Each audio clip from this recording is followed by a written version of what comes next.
Assalamualaikum warahmatullahi wabarakatuh. Perkenalkan, nama saya Apriana, NIM 30319111004, kelas 19 Ilmu Ekonomi 2. Baiklah, di sini saya akan membahas teori pertumbuhan ekonomi menurut Rostow. Sebelum saya membahas tentang teori pertumbuhan ekonomi menurut Rostow, saya akan membahas terlebih dahulu konsep pertumbuhan ekonomi. Pertumbuhan ekonomi adalah proses terjadinya kenaikan produk nasional bruto real atau pendapatan nasional real. Pertumbuhan ekonomi terjadi bila ada kenaikan output per kapita. Selanjutnya, faktor yang mempengaruhi pertumbuhan ekonomi terbagi menjadi 5, yaitu 1. Tanah dan kekayaan alam, 2. Jumlah dan mutu penduduk serta tenaga kerja, 3. Barang modal dan tingkat teknologi, 4. Sistem sosial dan sifat masyarakat, 5. Luas pasar. Faktor penggerak pertumbuhan ekonomi: 1. Sumber daya alam, 2. Kualitas tenaga kerja, 3. Akumulasi kapital. Selanjutnya saya akan membahas tentang teori pertumbuhan ekonomi menurut Rostow.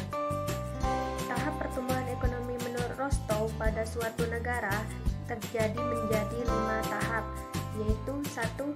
Masyarakat tradisional, 2. Prasyarat untuk lepas landas, 3. Lepas landas, 4. Gerakan ke arah pendewasaan, 5. Masa konsumsi tinggi. Pada tahap 1, yaitu tahap masyarakat tradisional.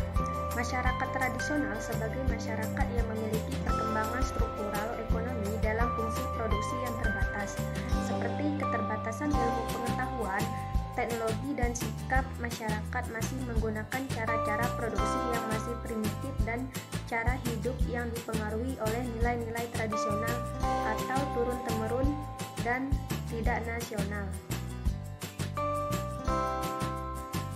Yang kedua, tahap prasyarat tinggal landas merupakan proses transisi dari masyarakat agraris menuju masyarakat industri. Sektor industri mulai berkembang di samping sektor pertanian yang masih memegang peranan penting dalam perekonomian. Tahap ini menentukan bagi persiapan menuju tahap-tahap pembangunan berikutnya, yaitu tahap tinggal landas. Yang ketiga, tahap tinggal landas. Pada awal tahap tinggal landas terjadi perubahan-perubahan yang drastis dalam masyarakat, seperti revolusi politik, terciptanya kemajuan yang pesat dalam inovasi, atau berupa terbentuknya pasar-pasar baru. Akibat dari perubahan-perubahan tersebut, secara teratur akan tercipta inovasi-inovasi dan peningkatan investasi. Investasi yang semakin tinggi ini akan mempercepat laju pertumbuhan pendapatan nasional dan melebihi tingkat pertumbuhan penduduk, yang akhirnya berdampak terhadap peningkatan pendapat per kapita semakin besar. Selanjutnya, tahap menuju kedewasaan ditandai dengan penerapan secara efektif teknologi modern terhadap sumber daya yang dimiliki. Tahapan ini merupakan tahapan jangka panjang dengan produksi dilakukan secara swadaya.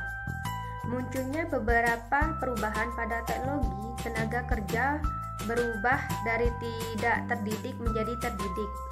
Sifat pengusaha berubah dari pekerja keras dan kasar menjadi manajer efisien yang halus dan sopan, serta muncul kritik-kritik terhadap lingkungan. Yang terakhir, tahap kelima, yaitu tahap konsumsi massa tinggi, ditandai dengan terjadinya migrasi besar-besaran dari masyarakat perkotaan ke pinggiran kota akibat pembangunan pusat kota sebagai sentral bagi tempat bekerja. Penggunaan alat transportasi pribadi dan umum sangat dibutuhkan. Terjadi perubahan orientasi dari penawaran menuju ke pendekatan permintaan dalam sistem produksi. Terjadi pergeseran perilaku ekonomi yang semula menitik beratkan pada produksi beralih pada konsumsi, serta kesejahteraan bukan masalah individu tetapi kesejahteraan masyarakat bersama. Baiklah, itu saja hasil presentasi saya. Apabila ada salah kata, saya mohon maaf. Pada Allah saya mohon ampun. Wabillahi taufiq hidayah. Wassalamualaikum